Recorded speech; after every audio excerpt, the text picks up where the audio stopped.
Hello, everyone, and welcome back into the NONA studio for episode 28 of the NONA Sports Show. I am Edgar Rodriguez. He is Patrick Deleon, and we're back to update you guys on not just NONA FC, but also the Club World Cup, because, Patrick, we were treated to probably the match of the tournament so far right here in Orlando, so we're going to go into that. Absolutely. But let me not get ahead of myself, because first we have NONA FC segment. We're going to quickly bring you up to date, give you a quick 9-match recap, right? How we've gotten to this point, because there's only 3 matches left of the season. It has flown by. We told you it would, and it absolutely has. So we're going to do that, preview Gainesville, our home finale, and what's to come after that.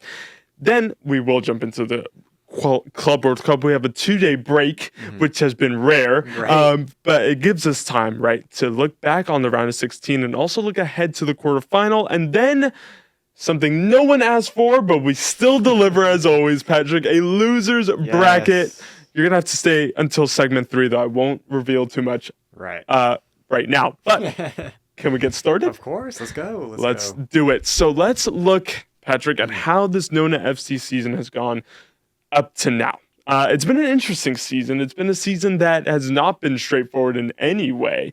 The Southeast Division has brought up a lot of surprises so far. I think that is completely fair to say. Absolutely. I don't think anybody really expected Jacksonville to kind of take the reins on the season. I mean, they've really become the surprise. At least for me, I didn't really expect them to do much this year. I was like, okay, it'll probably be more of a contest between us, Brave, probably. Yep. Kind of continue on how we left off last year. Yeah, but now it's kind of the opposite. Yeah. Not, in many aspects, like Jacksonville have honestly, they've surprised everybody. I think they've taken points off of everybody. Yep. We've struggled against them. Brave, I mean, nothing interesting going on there, but I mean, still our matchups against them have gone sideways, honestly, or backwards, if you could probably say as well in terms of the whole season. But it's been tricky. It's been a very tricky season. It has, absolutely. We talk about Jacks. Let's start there. They, of course, won the division title. They are completely done with their season. They have a good couple of weeks to really prep for the playoffs. It'll be interesting to see who they play there because, of course, last year we had Asheville City. Will it be someone like a big USL2 powerhouse like that? Because, Asheville City are one of the biggest names nationally. It'll be interesting. But they finished the season with an 8-3-1 record, okay? They do the season double over us. Of course, that was pretty detrimental for our points tally. Of course, not taking points off of Jacks nor Brave. We'll get into that a little bit. Really did hurt us in the end. But you look at Brave's 3 losses, okay? First game against Brevard. 3-0 against Brevard.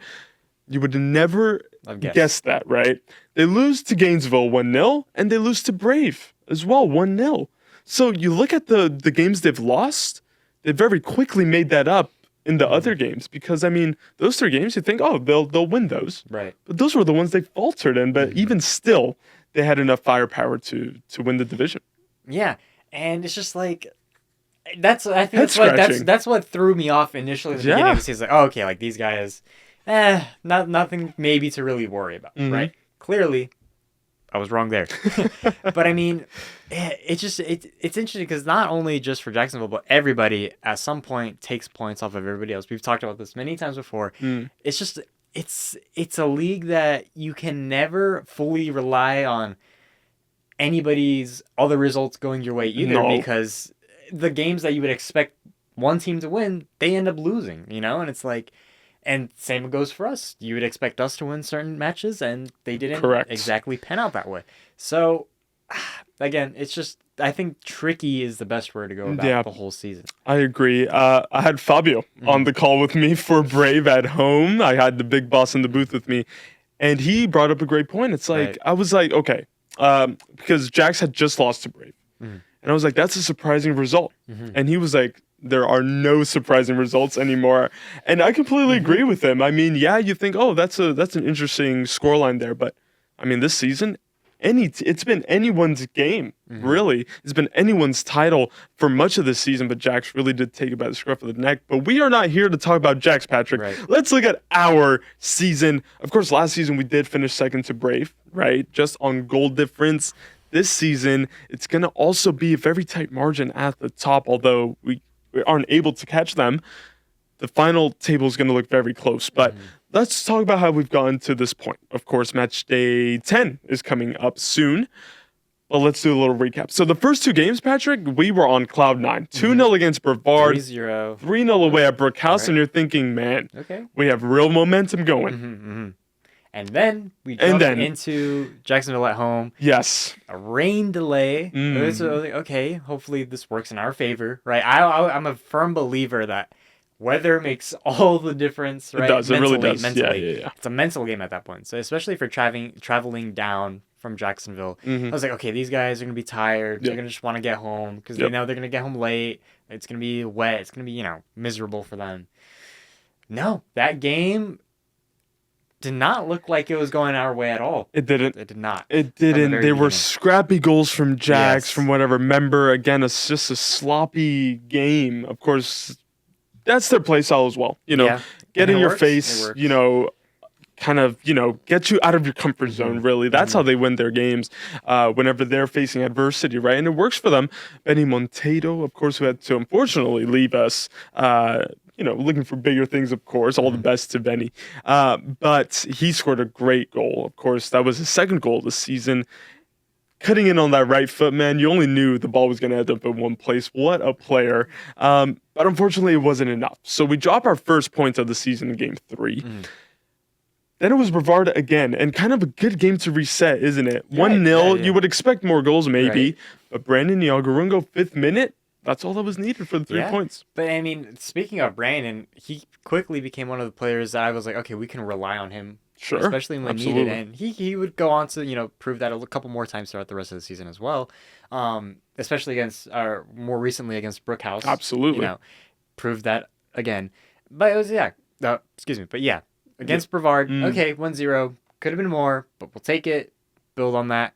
Then we have Brave, so we traveled to the Villages. Yes, we did. And this was probably, I think, the real turning point. I was going to say, I don't think there's any doubt about that. The game, again, just like we spoke about right in the aftermath of it, was overshadowed by the red card that was shown to Barkley. Right.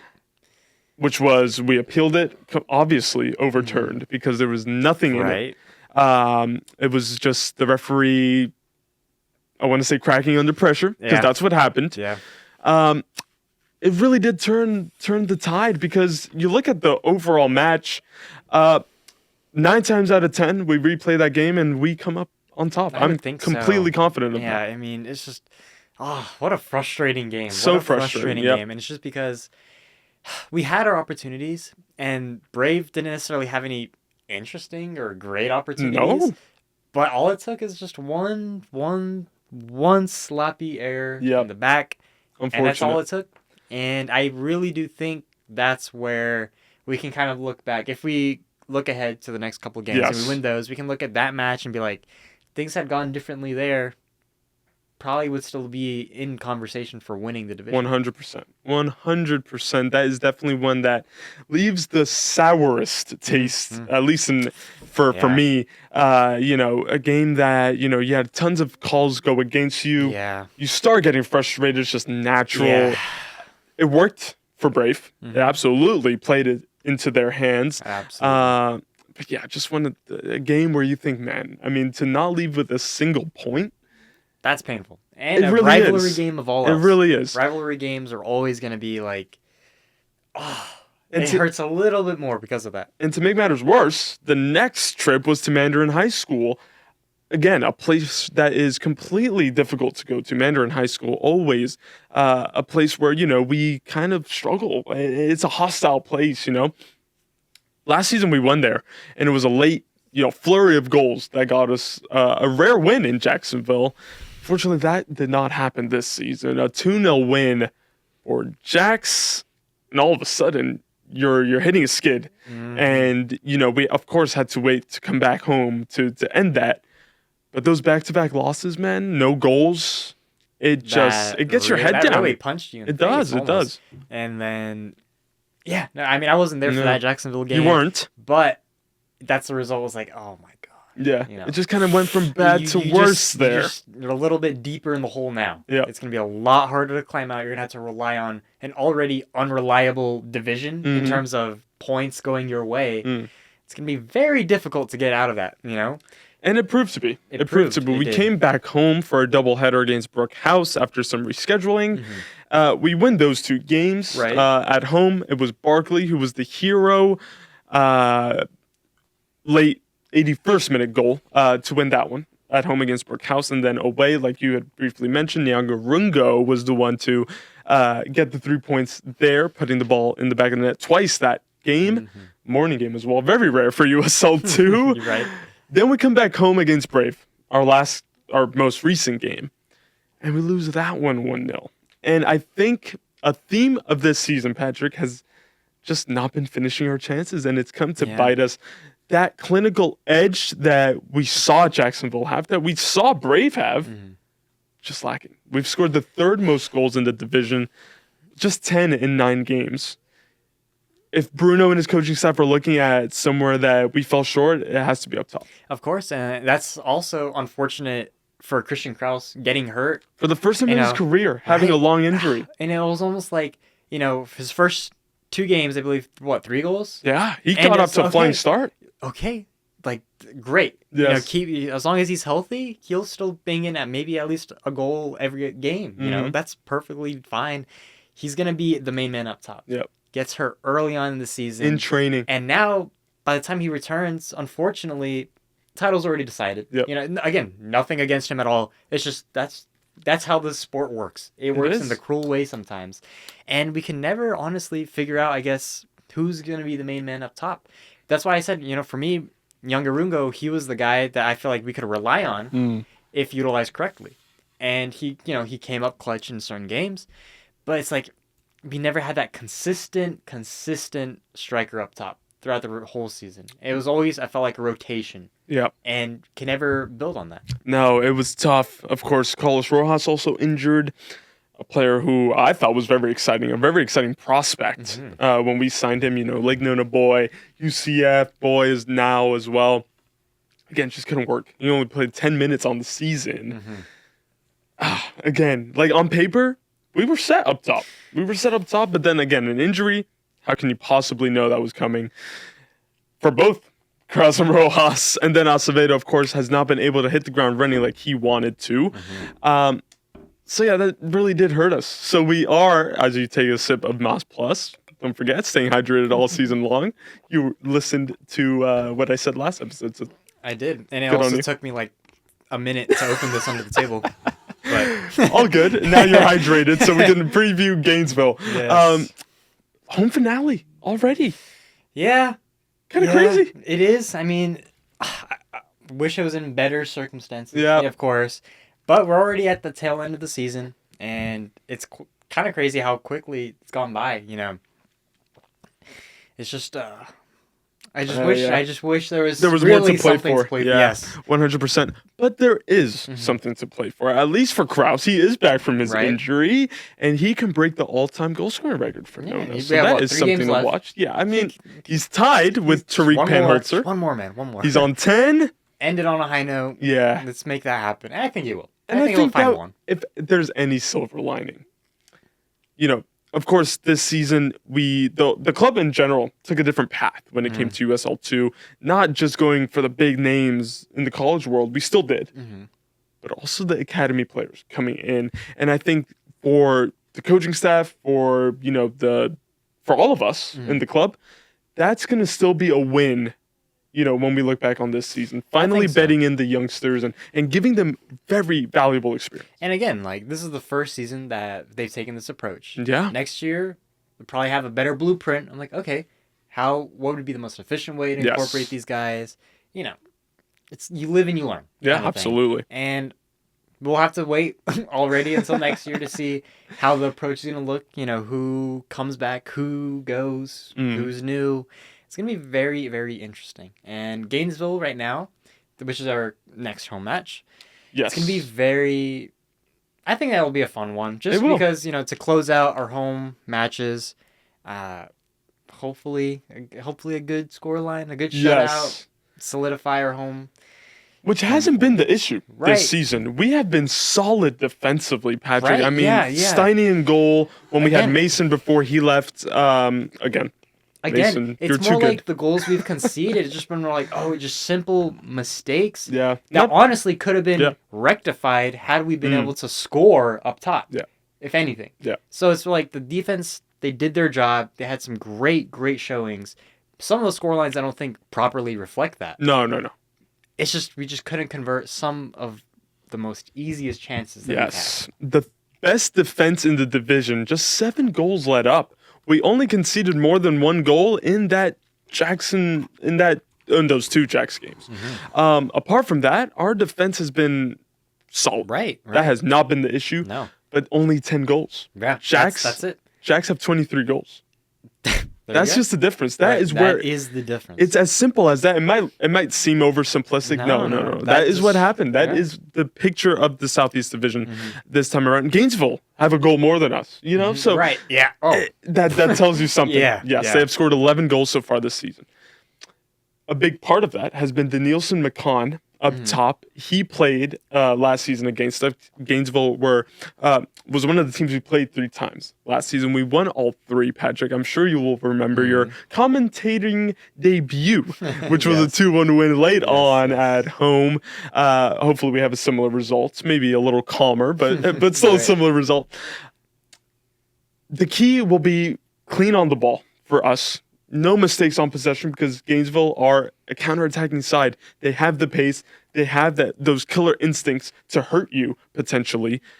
How do you see us approaching this one? Again, it's just going to be probably we'll control possession, have most of the ball in an attacking area, but then it's like, how do you break them down?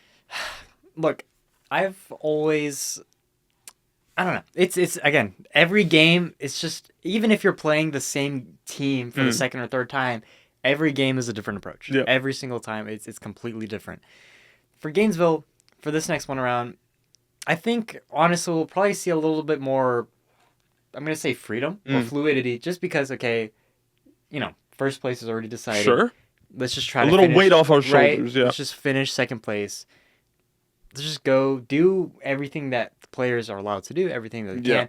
And emphasis on just finishing. That's my only critique. That's really been my only critique all season. Just absolutely. Emphasis on finishing. You can do everything right. Yeah. You can break them down, whatever. But if you can't put the ball in the back of the net, it all counts for nothing. Yeah. It doesn't matter. Yep. Again, as simple as that sounds, I feel like that's just all it comes down to. It really has. Just gotta finish. And hopefully, with the return of Christian Kraus soon, we can see a goal, some ball go in the back of the net. That would be fantastic, yes. And look, he's the kind of guy where if you want to feed balls into the net, he can poach them. And he's there for that. And we've seen it time and time again. I think that's just he's like the target man up top. Absolutely. And that's his role. And it suits him really well. You just gotta find that system that works best for that in the next 3 games and just end on a high note. Yes.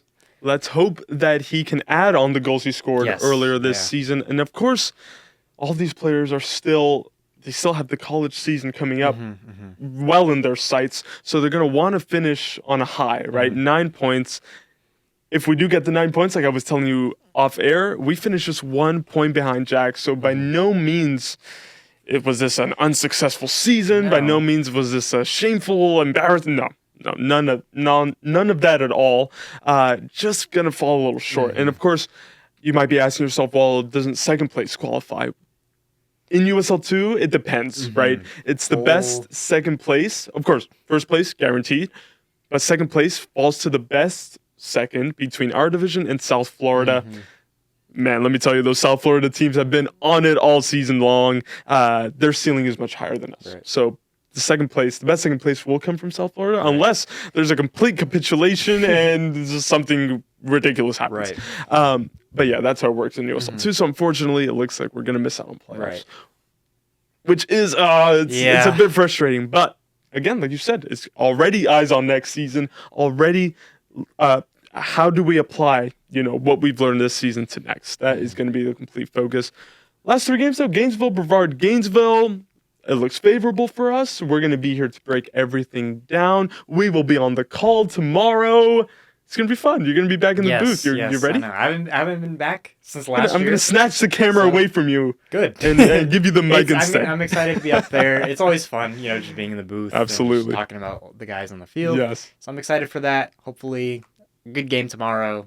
Or not tomorrow. Yes, tomorrow. Yes this tomorrow. Well, actually, on the day this comes out. On Thursday. Thursday night. Yes. So, yes. Absolutely. The OG NONA FC commentary team is back. I'm excited for that. Right. But that finalizes segment 1, Patrick, because you want to hazard a guess at what we are going to talk about for the rest of the show?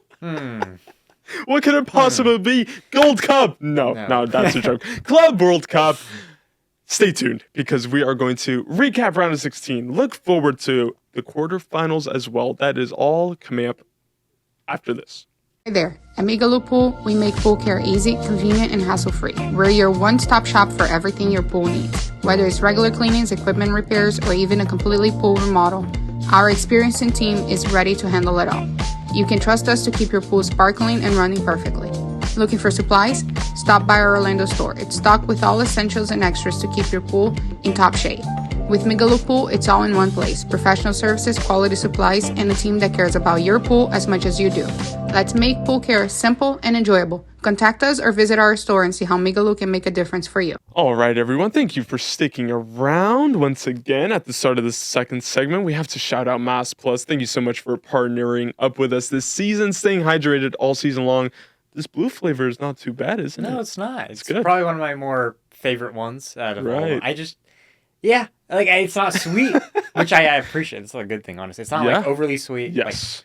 Like, like how we talked about, other drinks that we've had. It works for me. It works for me. Absolutely does. So don't forget, Mass Plus I quite like it. Has been great this season so far, and will continue to be great. I'm a big advocate for the lemon one, though. Oh, lemon lime. So is that a? Are you forcing me to bring you the maybe lemon lime for next time? Okay, I do like I'll that remember one that a little bit more.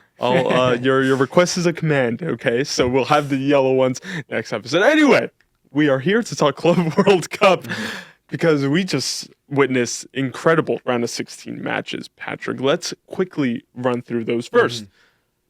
Fluminense, right, beating Inter Milan 2-0. Now, not to say that we kind of called this weeks and weeks ago, but we did. Inter Milan, I mean, we talked about them potentially getting grouped. That didn't happen. Right. But at the first hurdle in the knockout stage, they fell. Either way, they didn't look that strong in the group stage. They really didn't look that convincing, that scary. It kind of felt like, really any of their games could probably go against them, right? Let's take a look at the game against Urawa, right?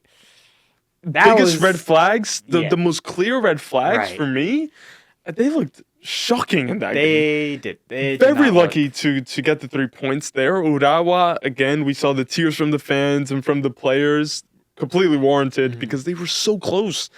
But Inter, Lautaro overhead kick, the late winner. Got them over the line, but by no means did that reflect how the game went. No. That was really wow, this is kind of embarrassing from them because all the chances could not put anything in the goal. Right. And then we also take a look at their draw with Monterrey. Right. Very true. Right. Very true. Again, that's probably a team for Inter they should be able to handle pretty comfortably. Really did not at all. No. And okay, let's take a look at River Plate to finish off the group. Yep. Very feisty game. Yes. I mean, they did their job. They handled it. Unfortunately, River getting knocked out. But even so, it's okay, they don't look like they're really I don't know. It just felt like you could see the discombobulation all throughout all those 3 games. It's I don't know how to exactly pinpoint this because you can really go back months ago when there's still the European season going on, and you can just see them deflate over time. Yes. And I think really this tournament was just a culmination of that. They just completely fell apart. Fluminense come in, they clean sheet against Inter. Yep. Inter never looked in it, and here we are. Fluminense got the job done. Very interesting comments from Lautaro after the game. I don't know if you caught saw. a glimpse. He called some guys out. Right, He was like, if you don't want to wear the shirt, then get out. Right. One of those guys, the Inter president revealed, was Hakan Çalhanoğlu, a guy who you think, man, he's been at Inter for so long, usually a guy they can rely on. Apparently, he might be on his way out because of what Lautaro said in public. So, complete mess. Hey, I can't even say I disagree with him saying that. I feel like players that actually care have every right to say that. Yeah.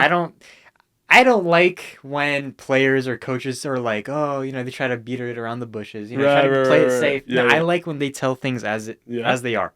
And I appreciate him going out there and saying, hey, if you don't want to be here, get out of here. Right. And clearly, visibly, there's some of that going on. Yeah. Sure, there were some bright spots. Like, I really liked both of the Espositos. Yes. I thought, okay, they have something there, maybe to hold on to. Right. But for the rest of the team, a lot of them, it's like, lacking. Yeah, they just didn't look like their hearts were in it. So then, of course, at the end of the season, Simone Inzaghi leaves to Saudi, gets his $30 million a year, and his Al Hilal, Patrick. And his debut with Al Hilal is this tournament. Oh my gosh, he's drawn against Real Madrid. Right. And then he takes down Pep Guardiola's Manchester City. Let's dive into at Camping World Stadium. We were both there. We couldn't believe what we were witnessing. Let's dive into that. Because, oh my gosh. Match. Before the game, we were like, oh, okay, the City should probably be able to handle it. It's not an interesting matchup. No. I said that. It's not going to be an interesting matchup. I wish we had something better. Right. Oh, man. Match of the tournament. First half, okay, it was kind of I'm not going to say slow burner, but it was only one goal in it. Right. My gosh, I'm blanking on who scored. It was Silva who scored that first Bernardo goal. Silva. Okay, but Bono in goal for Al Hilal. Man of the match. In that first half alone. My goodness. He is absolutely going insane right now. Yep. Amazing saves that I got to see just right in front of me, right?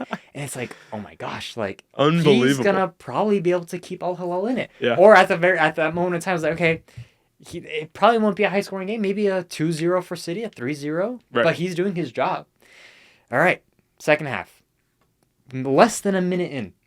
Al Hilal, Marcos Leonardo, I believe. Ties it up. Out of nowhere. And it's like, whoa. Yeah. What's going on here? Okay. A couple minutes later, like 5 or so minutes, 6 minutes later. Mm-hmm. Again, Malcolm makes it 2-1 drives it down completely by himself. He has all the time in the world. 1v1 against Ederson. Post, yep. And then it's like, what is good? Everybody in the stands. It was a mix of, honestly, a great showing from fans as well for Al Hilal, surprisingly. Very loud there. Many more than I expected. Yes, absolutely. Yep. So it almost, the energy had completely flipped. It's like everybody, I feel like, was just shocked, almost like, what is going on? What's happening right now? What is happening? And that shock level went up a notch because just a few minutes later, Erling Haaland says, no, wait, it's going to be 2-2.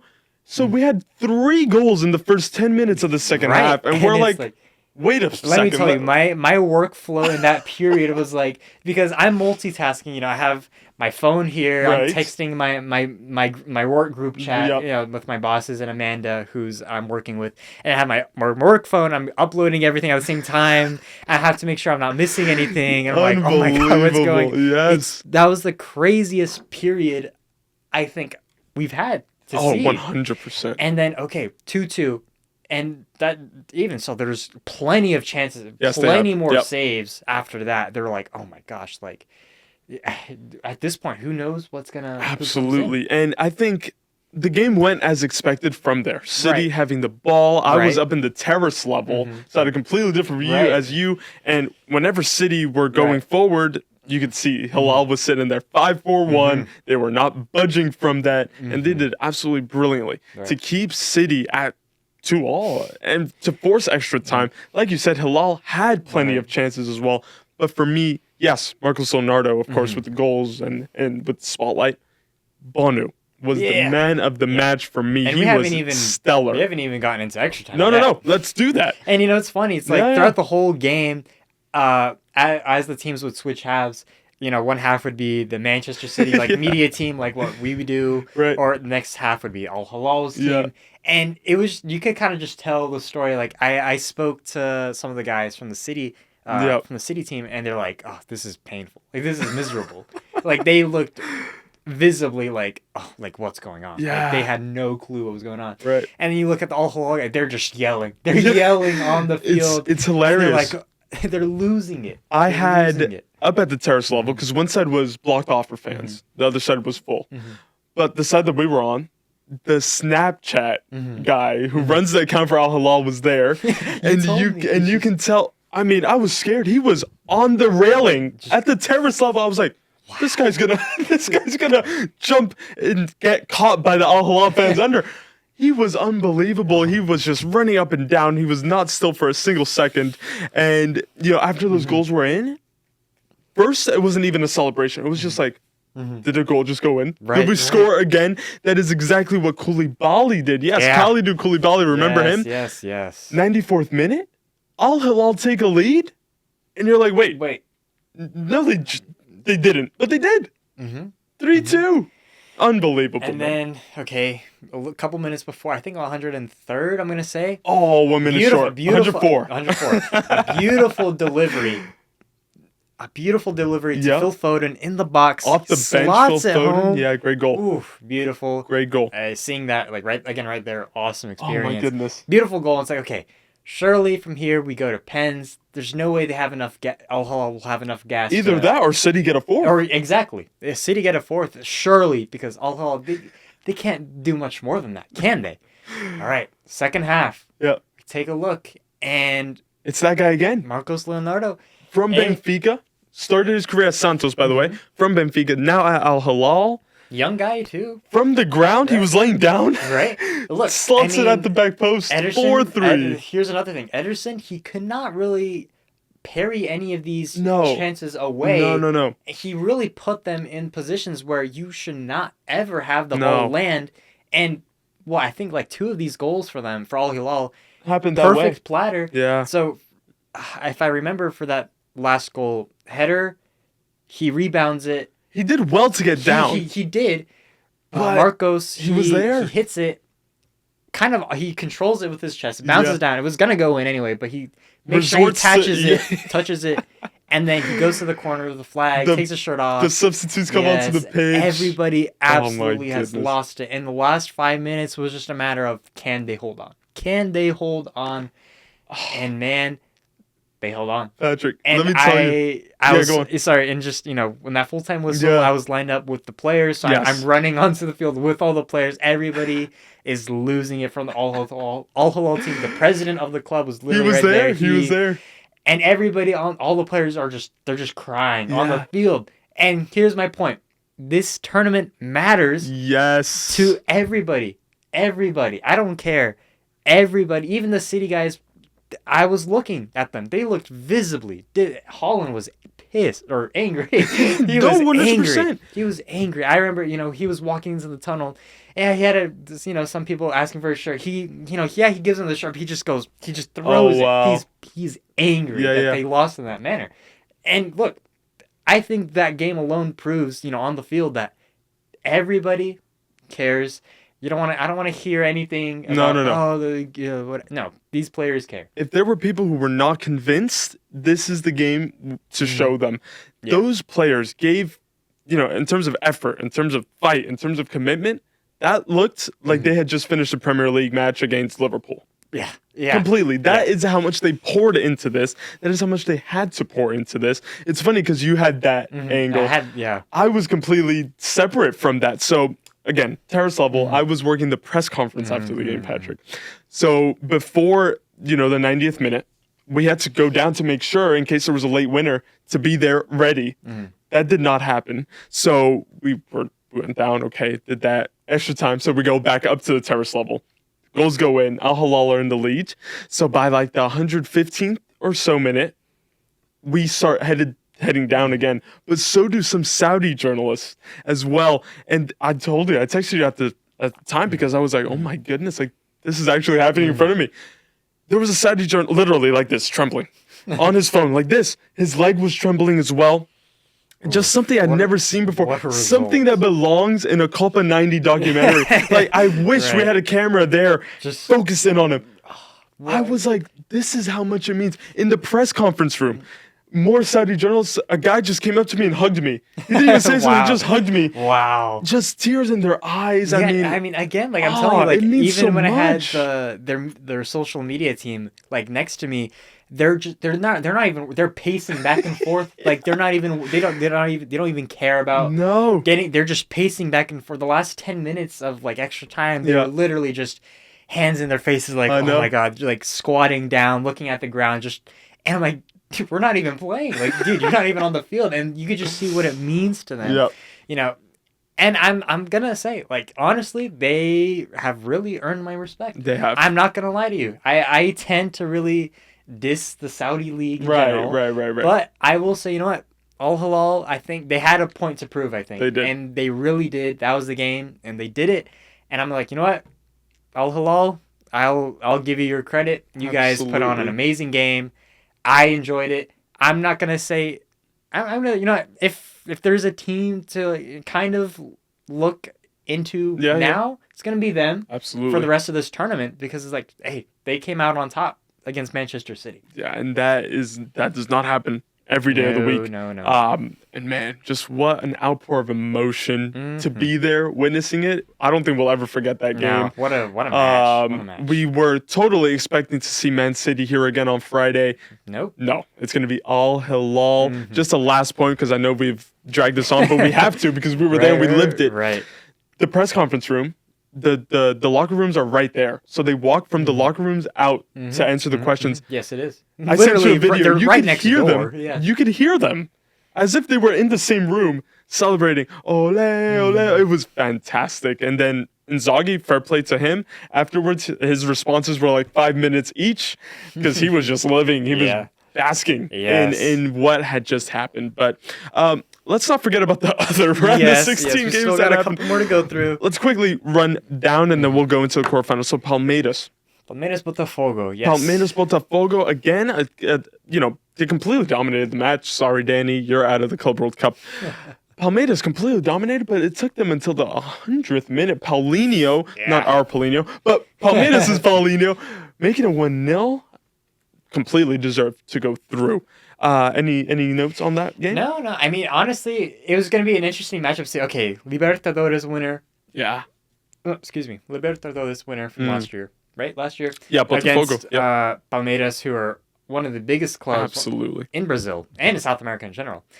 That was going to be an exciting matchup to see Brazilian giants play against each other in the United States. Kind of funny, but Palmeiras came out on top, and I want them to do well. I really do want Palmeiras to do well. So I'm glad they went through. You pledged your allegiance to Palmeiras. I did. Have you claimed them as your Brazilian team?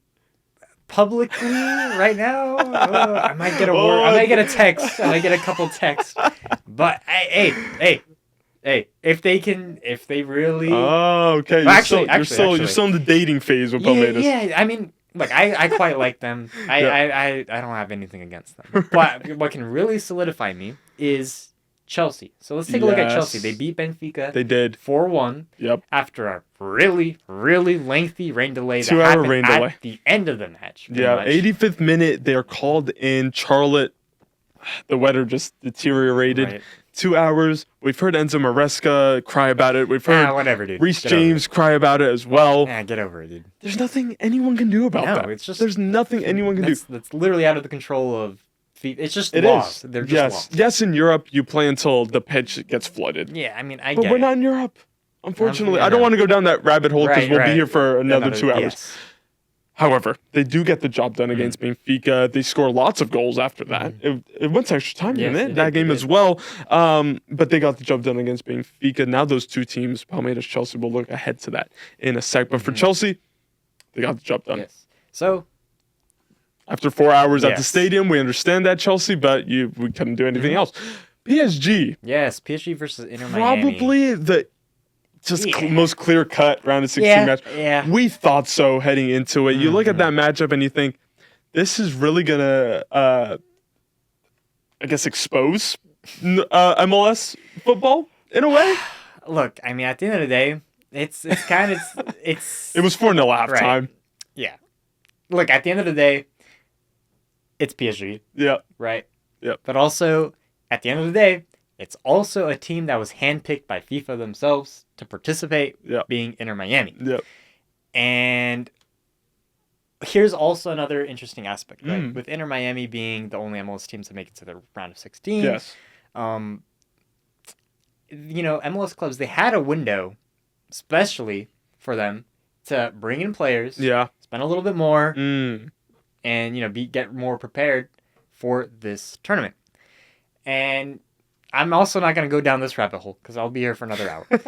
But this also kind of just goes back into the spending that this league limits and just all the really wonky rules. Yeah. You're not going to ever be able to compete if you can't spend the money. You know what I'm saying? So it's not like a surprise that they lost or that they were down 4-0 at all. No. If anything, they really overperformed in the group stages. Absolutely. And I think they'll be proud to have made it to this stage. It's funny because I'm sure you saw what Zlatan Ibrahimovic had to say after. Right. And essentially, Messi can't do it on his own. Right. He called his teammates statues. Right. Because to be honest, the pace that Miami had in that game was just... PSG just ran off the field with them. It's not even a question of quality. It's not even... There's a reason why they're playing in their respective teams, But, I mean, it's just like... It's a shame because that's not currently the best team that could represent MLS. No, it's not. But either way, I feel like it doesn't matter who necessarily you put in there. PSG, we're going to always... They're still going to get steamrolled. Yep. So it kind of, again, it just reflects the financial rules as a whole. Whatever. It's annoying to deal with, but that's just how it is right now. Yeah. Whatever. It's not much you can do. PSG, comfortably, I never a doubt that they were going to go through, I think. No. So, I think the same can be said about Bayern as well. Yeah, I mean, definitely Flamengo. I was going to go into that. Bayern Flamengo. I helped you out there. Definitely, I think it was going to be more of a closer battle, obviously. And it was. On paper, Flamengo, okay, much better than you would say than Inter Miami in all aspects. 100%. Right. But Bayern still came in and they kind of whooped. They really did. I would agree with that. And look, that's been the story of Bayern so far this tournament. They've really taken every game by the throat and be like, nope. This is ours. We're going to do everything we can to make sure we win. And they're really taking it seriously. 2 goals. Yeah, absolutely. 2 goals in the first 10 minutes, an unfortunate own goal to kick things off. Yeah.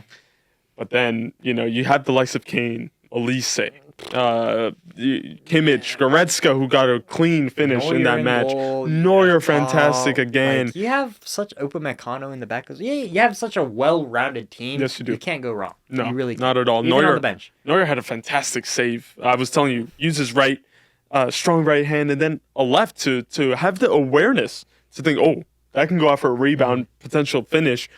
He slapped it away. I'd never seen anything like that. Like 2 saves in 1. Neuer is out of this world. He's still doing it. He's almost 40. Ridiculous. He's a monster. I was telling you, you have someone like Kane up top, and it's like you're basically halfway to winning the match before it starts. Kane is ridiculous. Top 3 striker, maybe in the world. Is he the best striker in the world right now? There's definitely an argument for that. In our generation, absolutely top 5 striker. To think that people were unsure about his move to Bayern, to me, is quite simply ridiculous. What a striker to have. Yeah, and he's having fun. He's gone on record saying, like I said before, he's enjoying this tournament. And clearly, I mean, they look like it. They're scoring in, and they're just dominating every game that they're playing in. Yeah. So, after that, we do have, I believe, Real Madrid, Juve in Miami. The last game in Miami, we were kind of surprised that that's it for Miami. We got an extra game here in Orlando of the knockouts, so make it that really well. Real Madrid, though, Gonzalo Garcia, I told you he's my surprise player of the tournament.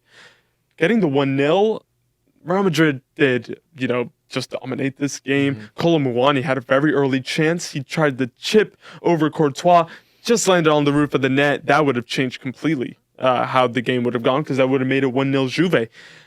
But Fede Valverde this game, unlucky to not score a goal because he was shooting from everywhere. We know he has that in his locker.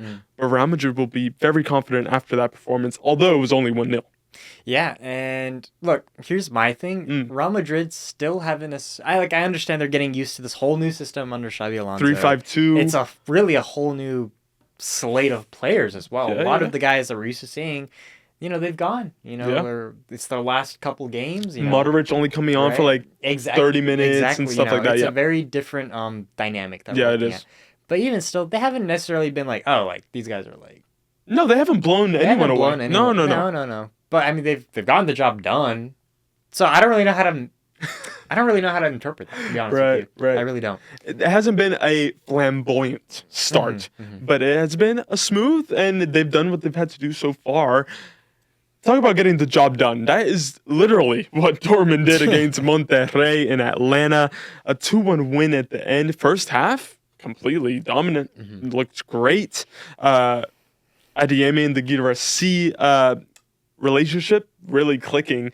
Guirassy, I mean, top striker as well, a clinical finisher. Adeyemi always technical on the ball, providing it for Guirassy. But the second half, Patrick, Monterrey will look at that game and think, we should have probably gone through.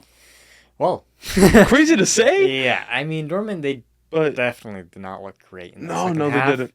And, I mean, look, Dortmund are also just interesting. In they are. They're just an interesting team. Yes.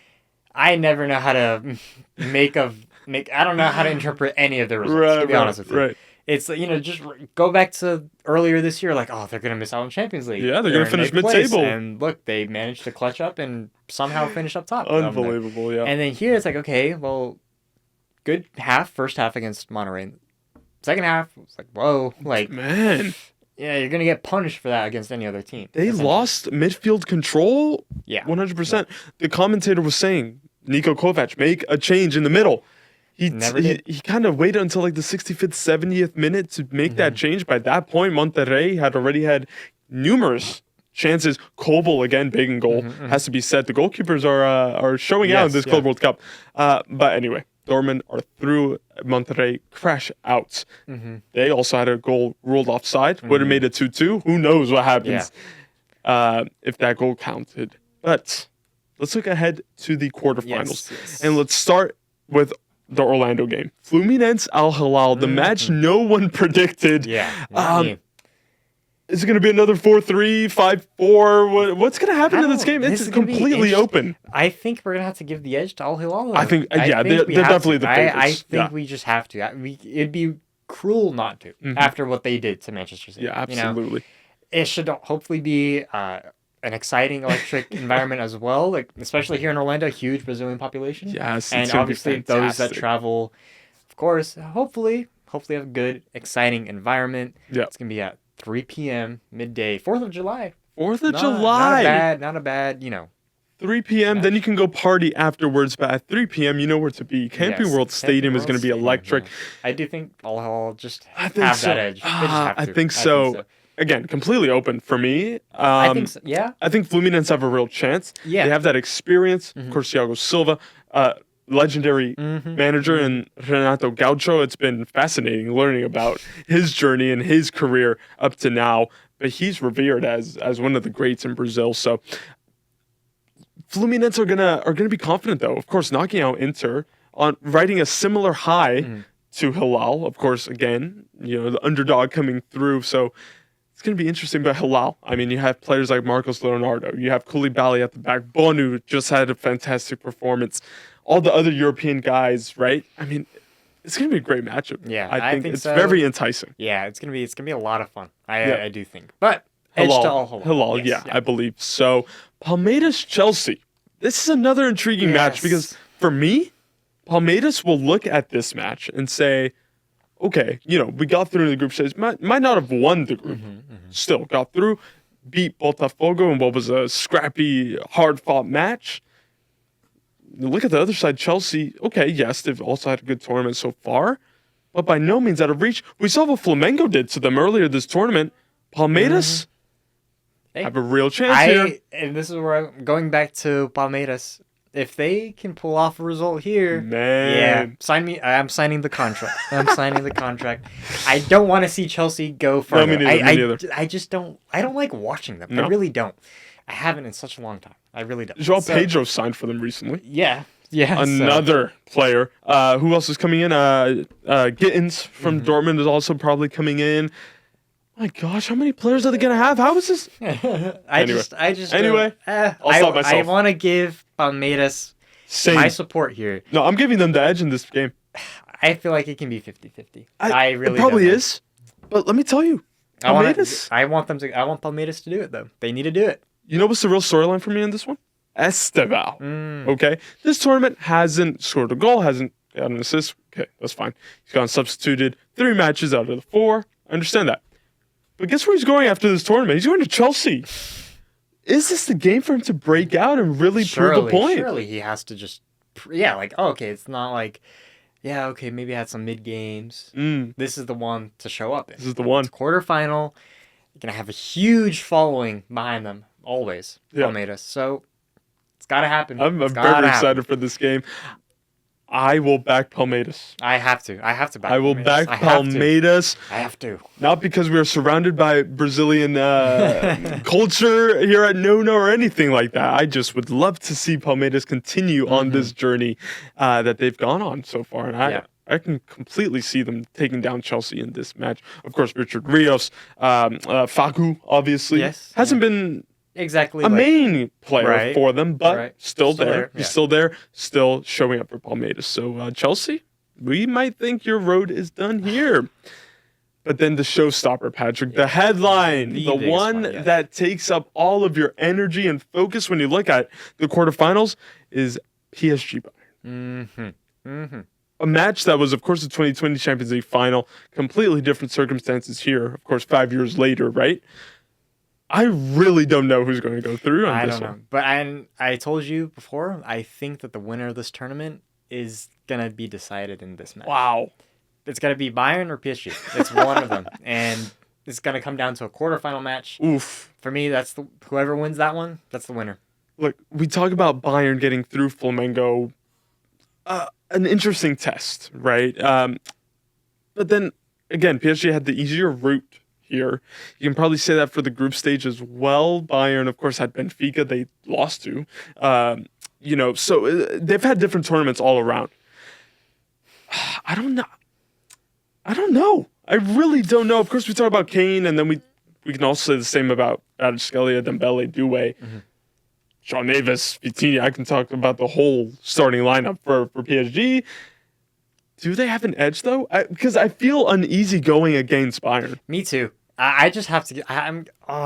It's so hard. It's a coin toss at this point. I think I'm just gonna. It's more like a 51-49 thing for Bayern. For Bayern, I think so. It's gonna be great. That's gonna be Saturday. So yeah. You know what we're doing Saturday. Yes, cancel all your plans if you haven't already because PSG Bayern is going to be fantastic. For me, yes, I'd probably still give the edge to Bayern. I might feel a little more certain about PSG defensively. I think, of course, Bayern have Upamecano at the back. Taha, his lack of pace has been worrying so far for me. If anything, it might come down to those slim margins. Yes. It might. Yeah. It really might. But, yeah, Bayern go through for me. I think just literally, again, 51-49, yeah. Bayern. But by no means is PSG, going through, would not surprise me at all. No. It can really go either way. It's just a matter of, just those fine little margins, how the players are tuned in that day, it's going to make all the difference. And the winner of that is going to face the winner of Real Madrid Dortmund. Now, we talk about these two teams kind of not really taking the tournament by storm. Right. But for me, Real Madrid surely have to be clear favorites. I'm sorry, Dortmund fan Patrick Deleon, but I think Los Blancos, who I think are going to win the tournament.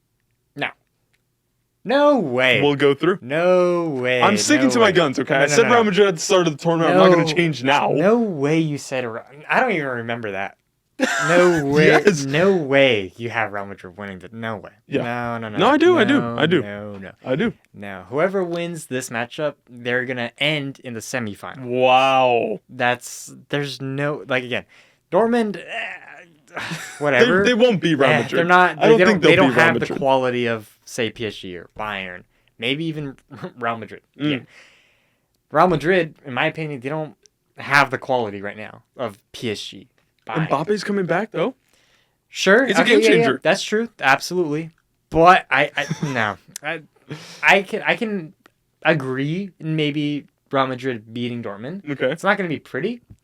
I can agree that they can go and beat Dortmund, but they're not beating PSG or Bayern. No, whoever they have to play in the semi. No, absolutely not. We will see. Absolutely. We will see. That was a mammoth second segment. We got to stop there. We will, of course, look ahead to the semifinals and the potential final.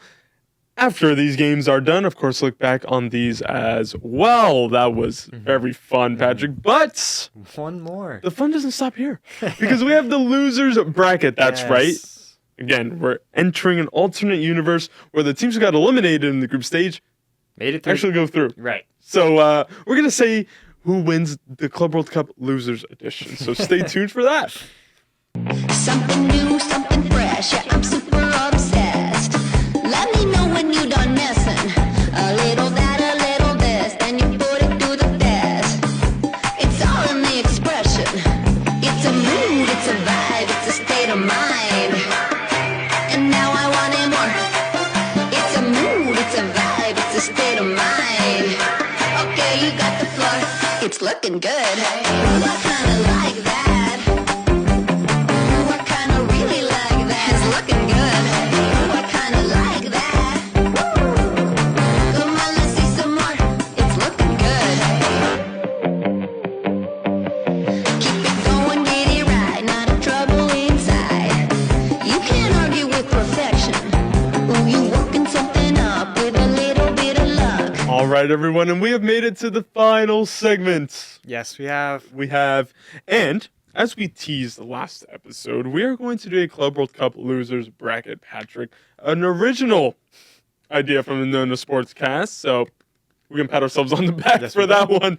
What we've done is quite diabolical, but anyway, we have replaced, of course, first and second from each group faces each other, blah, blah, blah. Instead of first and second, it's third and fourth. So we have just simply replaced the teams who actually went through with the ones who got eliminated. And they have created some ridiculous matchups. So we're going to see who's going to win this thing. And we're going to have to agree on these to finish this in a timely manner. Here we go. For every round of 16, every quarterfinal, every semifinal to the final. Should be interesting. I think I already have my favorites for this one. Okay. But should be interesting. I literally don't. We have not talked about any of these matchups. We're going to literally dive into this right now. Yes, we have. We simply have set this up. Right. And to see who would win the Club World Cup Losers Edition at MetLife Stadium on July 13th, I think. Right. Let's get things started with Porto-Seattle of these hypothetical matchups. Right. Porto-Seattle, you look at this match and you think Porto easy. Right. Seattle were... They not it. They were not it in the group stage. Again, extremely hard group stage for them. They didn't necessarily play It terrible. was. They didn't play terribly. Like they had their moments where okay, they could have been Botafogo. They at least made the other teams, I think, work a little bit. Sure. Is my point. But they were never getting out of the group. No. They were just lacking the quality. Porto were kind of interesting. I think I kind of had them finishing at least first or second in their group, and they did not. It was Inter Miami Palmeiras. Right. Crazy last game of the group stage. What a game as well. 4-4 against Al Ahly. Wow. So I think Porto, Seattle, I think we can kind of comfortably say we just have to give the edge to Porto. Yeah. You know. And they had some bright spots. Of course, Samu, Rodrigo Mora, among others for Porto. Of course, they were going to expect to qualify ahead of Miami, but that did not happen. So lock it in. Seattle. Lock it in. Porto beats Seattle. Next matchup, Boca Juniors, LAFC. Now, again, LAFC were not it. Another MLS side, which disappointed. All the hype was on them. And I told you, it was like, okay, if they have the best chance. I told you, and they really they looked the worst. Absolutely. Yeah, that game against Chelsea, played at a walking pace against Esperance, lost, and then the Flamengo here in Orlando, yes, they got a point. Yeah, not. But they were lucky to get away with a point. Yeah, and they were lucky to score first that game too. It was just so crazy many game. shots that hit the post as well. Yeah, as well. Yeah, many close chances. In Boca Juniors, an interesting team right now because they had a great game. Well, maybe not a great, but it was a great game. Benfica, Boca Juniors. Yep. But Boca blew a 2-0 lead. They did. They did. Couple instances maybe could have changed the game. Like the penalty, which I don't think was a penalty. It wasn't for Benfica. I don't think so. Bayern, an entertaining game. Too cautious in the first half, I think it's fair to say. They did fall short. They didn't start clicking until it was kind of too late almost. Too late. Not too late, but too little time. Yeah. And they just couldn't get it done. No, and against a team like Bayern, right? I mean, you got to hit the ground running. They go and play against Auckland and Nashville. They couldn't win. And they couldn't even win. Wow. So it's like, how do you even take that? What a crazy tournament. 2 points. I mean, I think they were the showstoppers off the pitch in the stands. Yeah, oh, my absolutely. goodness. Absolutely. Boca fans, well done. They brought the party. They brought the atmosphere in this Club World Cup. But, I mean, they end up ending kind of with, whoa, what just happened? What just happened? I'm almost embarrassed. I had them going through. Yeah. You know? Yeah. But against LAFC, I think they'll be fine. They'll get the job done. Boca go through. Nothing to really write home about. No, Boca Juniors will go into the quarterfinals. All right. Next up, this is an interesting one, especially for you. River Plate Ulsan HD. Yeah. What an interesting matchup. I mean, let's start with River. Tough group stage. Couldn't find the spark. It came down to that game against Monterrey. That's what it came down to. It did. It really did. 0-0, scrappy what match. A shame. So you see already, both of the Argentine giants didn't even make it through the group. No, kind of crazy. Kind of embarrassing. Whilst all 4 Brazilian teams did, so lots to pick into there. Yeah. But for Ulsan, almost scraping something away from Fluminense. Right. Obviously took the lead. We couldn't believe what we were seeing because for they a were brief period of time, so they were leading. They were not at all in the match. No. In the first half. And then boom, back 2 to back. out of nothing goals. Resourceful finishes as well. The header almost like diving low. Good goals, just again the quality showed through for Fluminense. But surely River Plate would be Ulsan. I think we can just River Plate. They go through pretty comfortably. Okay, they should at least anyway. Absolutely, I think Ulsan. Okay. Yeah. Now we really start to dive into the more very interesting territory. Pachuca Al Ain. I don't even. So Pachuca 0-3. Obviously lost all their 3 games. They won 1. They won against Wadad. I did not expect that. They at least won something. So I think, although as bad as they looked against City and against Juve, leaking a ton of goals, Pachuca didn't really fill themselves with any glory either. Right, and here's also the thing. Neither Pachuca or Al Ain necessarily faced a team in CONCACAF. No, right? they didn't. So we don't know how that kind of matchup would work at all. We don't know. Okay, I don't know. No, I have no idea. I have no idea. I think for the sake, just because Al Ain at least managed to get 3 points in the group, I'll give him... We'll give him the nod? Like an edge, like a 1-0, hypothetically speaking. Okay. Yeah, let's go Al Ain. They beat Wadad. They did. Who, again, were not great at all. No. But they beat them. Pachuca couldn't do anything. Maybe against a Salzburg. Maybe you thought that was an opportunity. They lost that game. Al Ain go through? I feel very odd saying that. I know, right? It's like, that's not a matchup you think about at all. Al Ain are through to the quarterfinals. What a crazy sentence to say. Al Ahly Atletico Madrid is next. See, actually, this is kind of interesting for me. Is it? Yeah, I think so. I think Atleti take care of business. Although Al Ahly, they showed glimpses, especially against Porto. You think they would give Atleti a run for their money? I think they could give them a fight. Yeah. I don't think Atletico Madrid would win convincingly. But I think it would be I would think it would be a closer game than most would expect. Okay. So, but Atletico Madrid, I think we can just, Pretty simple. Al Ahly, I mean, again, those 4 goals, they were in the conversation to maybe go through at one stage. Oh my gosh, yeah. Although it their didn't pan out defense that let way. them Yeah. down, though. It did. They really did. It really did. Atleti, I mean, that 4-0 loss in the first game just kind of... Yeah, they never... They got into a hole too big to climb out of. Yes, they beat Botafogo, but again, they needed multiple goals. The first goal game, almost an injury time at the end of the game. They didn't do enough at all. Against Seattle, made hard work of it. They just weren't all that great. Yeah, so I see where you're coming from. Yeah, exactly. Al-Ali, with their energy and their vibrance. I think Atleti, I think the quality. It's just a matter of quality showing through. I think so. Match. It's just ultimately that's what's always gonna kind of, distance the gap between just some teams. It's gonna catch up. Right. It's just inevitably, it's gonna catch up. Here's another Pachuca Al-Ain matchup for you. Boy. Esperance de Tunis against the mighty Auckland City. My heart wants to say Auckland. Right? But They scored a goal against Boca. They tied against Boca. Esperance, on the other hand, yes, they got themselves a win. Okay, it was against LAFC, by the way. And it was, I don't know. I actually have no idea. I don't even know, you don't think about these No, matchups you don't. at all. No, you don't. But We're probably the first people in existence to bring this hypothetical matchup to existence. 100%. There's no question about that. Think about that.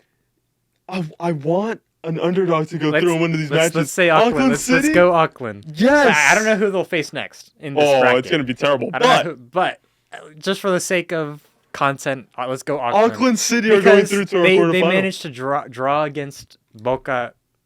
It was only 1-0 at halftime against Benfica here in Orlando.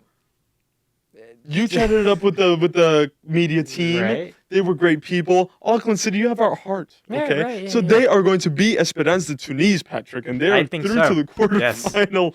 Man, Yes. okay. What's next? The first quarterfinal matchup. We were missing those two. Oh, we are. got My two more, bad. two I'm more, getting two more. ahead of myself. Yes. We're still in the round of 16. Yeah. Mamelodi against Urawa Red Diamonds. Now, Interesting. we talk about Urawa almost beating Inter. Right. We talk about Mamelodi almost beating Dortmund. Very interesting matchup here. The styles of play couldn't be more distant. Yeah. Okay. Are we giving that to Urawa? Well, here's the thing. Urawa didn't win any games. No, they didn't. Mamelodi, Beat Ulsan. they beat Ulsan. I mean, it was only a 1-0. But Yeah. look, I like my Japanese soccer, so I'm gonna go Urawa. Yeah. I'm gonna go Urawa. I'm gonna stick with Urawa. Hey, I like my. I think Mamelodi This would again be almost got a point against Dortmund. Yeah. Yeah, dominated the game against Ulsan. Look, realistically, we'd probably. I don't know. It's just it's another matchup we haven't seen for these two teams. Like they didn't have that experience. No. An African team didn't play. Actually, an Asian team. Yes. Mamelodi Ulsan. And, True. Al-Ain, Casablanca. True, Yeah, whatever. But I'm saying, like, for these two teams, Urawa didn't have that experience against an African side. No. They just played River Plate, exactly. Inter, Yes. and Monterrey, yes. Urawa go through. Fine. I'm going to say go Urawa because I like them. I wanted them to do good. Salzburg, Wydad, Casablanca. Yeah, here, I don't even know. I guess I'm honestly just gonna say Salzburg. Yeah, just you would have to. European You would have to give them the quality. edge. Yeah, they lost to Al-Ain, Patrick. Wydad couldn't beat Al-Ain. Yeah, so I'm gonna say let's Come keep it simple. on. Salzburg. Just Wydad, for that, great Wydad. fans, Wydad, but I love their fans. yeah, just in terms of we're gonna see. That's all we're basing it. Just who's gonna be a little bit better technically. No, for me, Salzburg wins. Salzburg, I think I have to surely. But All right. I totally expected Wydad to beat Al-Ain, and All right. they bottled the 1-0 lead. Quarterfinals. Now we can get into the quarterfinals. Interesting matchups. Porto, Very interesting. Boca Juniors. Wow. Okay, that's probably a matchup you maybe see right now, right? You In the could. round of 16. That's completely realistic in this hypothetical scenario. Do Boca have a chance against Porto? We saw how they played against Benfica. We saw how they approached the game against Bayern. I think Porto is closer, obviously, to the level of Benfica. Porto would obviously get Benfica- rattled by Boca's style. Benfica made it out, and I would say a harder group. Okay. Harder group. Okay. Porto did not. Yeah. In an easier group. True. So, I'm going to honestly give the edge to Boca. Let's go with Boca. I don't mind that at all. Again, we have no like actual basis to decide any of this. But, we're just saying. Why not? Why not? I think just because Benfica made it a group with Bayern, Boca, Auckland City. Yeah. Boca, same group. Porto had Palmeiras, Inter Miami, all a better chance on paper, than Benfica, right? absolutely. I'm just gonna give it to Boca. Let's go. Boca into the semifinal. I wish I was saying that for real, because I would have loved to imagine keep that. watching. Just the party atmosphere, but that did not happen. Anyway, River Plate all ein. Oh my goodness! River Plate. What have we just done? You River do Plate. realize what the semifinal is going to be now? Yes. Whoa! Hold on. Wow. Wait. Are they on the same side? We'll get to that in a second. We'll get to that in a second. We'll take a look. River Plate beat Line. Easy days. That's not even a question. Days. Atleti Auckland. Okay, this is where the road comes to stop for Auckland City. Atleti. Are we looking at another 10? Maybe not 10. Maybe not 10. 5. Atleti. That's not even. Sorry, Auckland. We tried. We tried to get you in there. But we got them another date with a European powerhouse. Right. So, well done to you, Auckland City. You go through. Unfortunately, not to the semis. Urawa, Salzburg. That's just an ugly matchup for me. That's not going to be one that I would probably be interested in watching. Look, I'm biased. I'm so biased. You think Urawa? Salzburg. Take your heart out of it. I know. Salzburg surely go through, right? Salzburg surely go through. I think it's a step too far for Urawa. No, but here's my thing. If Urawa kind of play against how they did against Inter, I think they have a legitimate 100%. But Salzburg, you would think overpower you would have Urawa. to inevitably quality just. Yeah. Sorry. Do I have to kick them out? Yes, you do. Do I have to? Salzburg go through. Okay. Salzburg go through. I think that, Right. Semi-finals. What have we done here? Yes. It is. Wow. It is Boca River. It's Super Classico. In the semi-finals. FIFA, you're missing out on this. Gosh, what could have been? Because what we also did, we coordinated every position to where they would be on the actual bracket. It's exactly how it would be. So hypothetically speaking, in an alternate they would have been on universe, opposite sides, and this would have been it. Or at least not opposite sides, but like just on different top, whatever. Complete. You get what I'm saying. Could have happened. Wow, what a matchup that would have been. Boca River. Hey. Oh my gosh. Okay, this is tricky. It is. Because, but again, both teams really disappointed. They did disappoint. Yeah. I think. Okay, but here the margins. I think so slim. Were different though.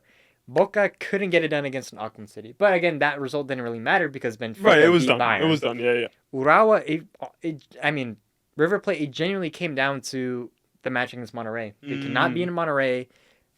They got they really got outplayed against Inter. And they shot themselves in the foot with red card as well. Yeah. Never going to be able to rebound from that. Wow. So did Boca against Benfica. Wow. Oh, my days. This is a real discussion to be had here. Look. Who won the last Super Classico? River, right? Masantoano's goal. Yes.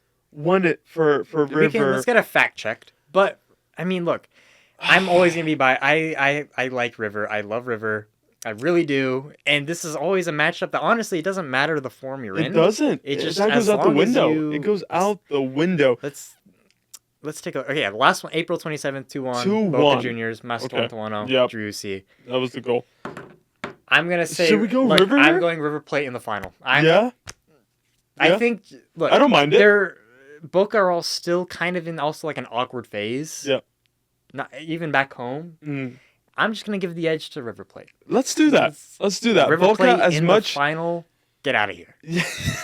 River in the final. As much as they impressed this tournament, of course, like we say, off the pitch, on it, I think River might just have edged it out. Yeah. They probably should have beaten Monterrey. It was a scrappy match. It was a foul like every minute. It was. It was. It was. But that's just how it goes. Probably how this game would have gone as well. If it does happen in the Club World Cup. Anyway, River Plate in the final. Yes. Okay, who will they face? It's either going to be Atletico Madrid or Salzburg. This is a champion. I think this happened in the Champions League last season. I'm going to just say Atletico Madrid. Yeah. Because Pretty simple. Salzburg weren't. I mean, No, they were not. They were not. I'm going to go. Let's just say, not much to talk about there. No, Madrid, Atletico through to the final, which means it's red and white against red and white in the final. Oh, wow. River against Atleti, and I'm sorry, Patrick, but I think No. You're not going to say Atletico Madrid. Why not? No. Surely. They did not look like they cared at all. Okay, maybe that sounds hypocritical now saying, oh, the players care.